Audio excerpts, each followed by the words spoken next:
Good Monday morning. Thanks for joining us on KARE 11 News Now. I'm Michelle Beck. Developing right now, the man accused in a carjacking and police chase that ended in a crash, killing two innocent women, heads to court today. There is a chance if he's convicted in the case, authorities may seek the death penalty. Audrey Russo is at the courthouse to walk us through the case. The federal and state charges against Edward Arrington detail a spree in Minneapolis. He'll face the state charges today at 1:30, and those are fleeing an officer causing death. The federal carjacking charge, that's where prosecutors say the story begins. Court papers suggest Arrington was driving this car on the sidewalk on Lake Street before crashing. Surveillance images then show him allegedly pointing a gun at one driver before successfully carjacking another person. Prosecutors say Arrington, who also goes by Troy Payton, fired shots from the stolen car before leading police on a chase.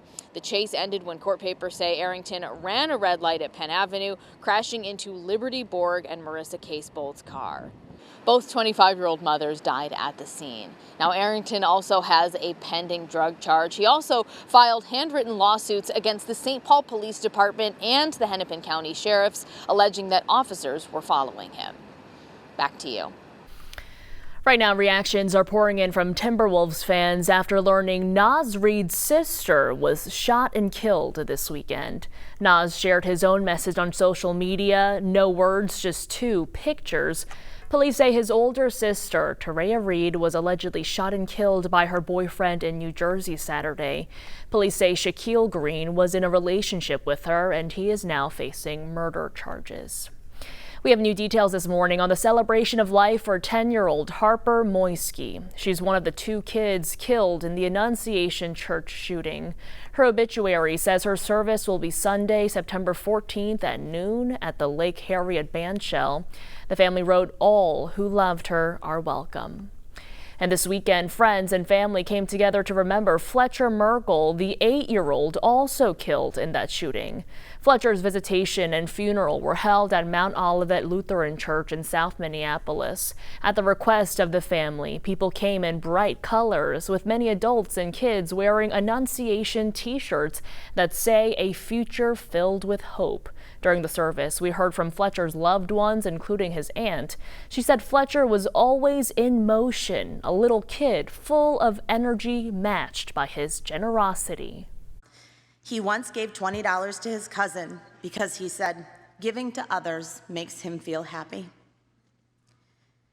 His gift to us, to all of us, was the chance to know him and love him. That was Fletcher's greatest gift.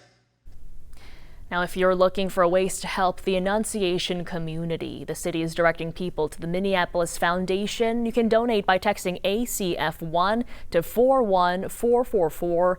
The city will work with the church to get the funds to the right place.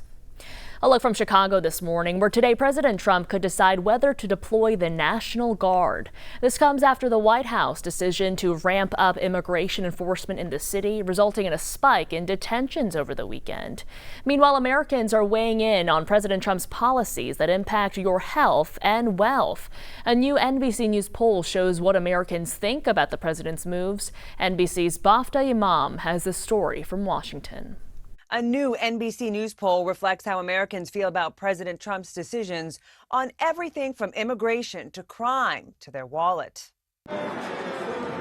At the U.S. Open Sunday, the president's presence brought mixed reactions.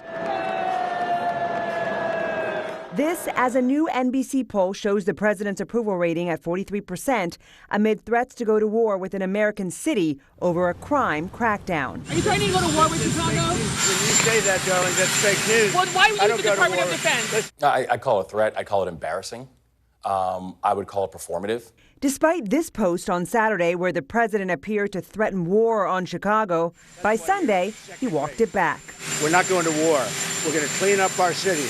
The administration staying on the defensive after the latest jobs report highlighted a dramatic slowdown in the labor market. And so I think that what's going on is that these old-fashioned ways of surveying, we've got to modernize the way we do the labor data. The NBC News poll showed only 39% support how the president is dealing with inflation and cost of living, and only 41% of Americans approved of the president's handling of trade and tariffs. As the tariffs continue to cause confusion for businesses and higher prices for consumers, the White House had this to say. So just bottom line, Mr. Secretary, do you acknowledge that these tariffs are a tax on American consumers? No, I don't.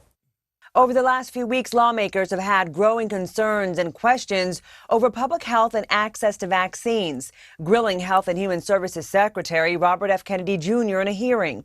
And the NBC News poll showing an overwhelming 78% of Americans support vaccines. In Washington, Bofti Imam, NBC News. And right now we're waiting for an update from the FAA about a helicopter crash in Lakeville. A preliminary report says 2 people were on board the Robinson R-66 helicopter when it crashed Saturday near Air Lake Airport. Lakeville city officials tell us there were no survivors. We still don't know who the victims were or what caused the helicopter to crash. The NTSB is investigating. Today, smoldering rubble is all that's left of several commercial buildings in northeast Minneapolis. A massive fire caused them to collapse, according to the fire department. Take a look right here at this video. This was the scene near 14th Avenue Northeast and Van Buren Street Northeast around 4 a.m. yesterday. The Minneapolis Assistant Fire Chief says low water pressure impacted firefighters' ability to respond, and crews faced obstacles reaching the flames because of nearby debris and railroad tracks.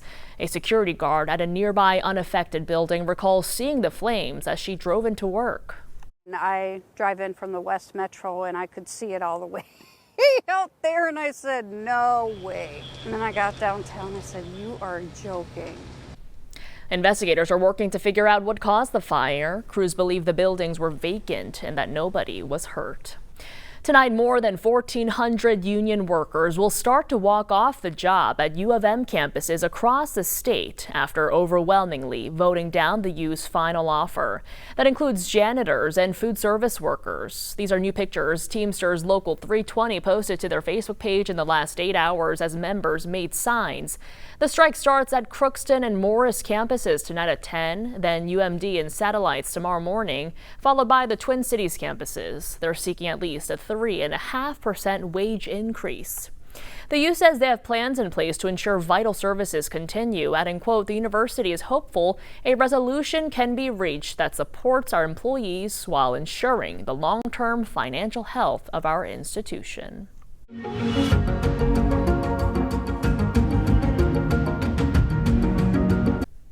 In this morning's Communities That Care, we're highlighting Sophie's Squad, providing resources to athletes, coaches, and families regarding mental health. This weekend, the Coon Rapids community came together for a 5K to raise awareness. Sammy Salina introduces us to Sophie's Squad. So are we about ready to get started? Runners You ready? have 5K ahead of them. You're going to go out here and take a left. But to get 400 of them to this start line, Here we go. Sophie's Squad had to come a long way. Let's go. It's really cool what this whole thing turned out to be after, just getting started. Perfect day. Terry Hughes and his daughter Gabby, who is now on the PWHL's Ottawa Charge, co-founded Sophie's Squad with her dad 4 years ago. I just remember hearing the news that she lost her battle to mental health at such a young age and just struggled in silence for so long. Really made us want to change that. The two of them coach Sophie Whelan, the smiley 14-year-old who is kind to everyone and involved. Her family and team never imagined she would take her own life. Just where we started with, Sophie playing for me and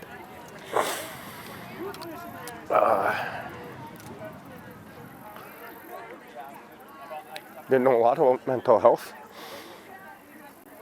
Now I know a lot. Sophie's Squad now provides resources to athletes, coaches, and families regarding mental health. We just want people to know that it's okay to not be okay. Now, Sophie's teammates are on college teams, bringing their colleagues out for the run and to build awareness. And they need to talk about what's going on in their life, whether it's to the coach, a mom, a dad, therapist. Terry says there's a lot more work that needs to be done. Yeah, that girl, come on! But look how far they've come. Hey, great work. Sammy Solina, KARE 11 News. Great work. Thanks to Sammy for that great story. Do stick with us. More news and weather coming up after the break.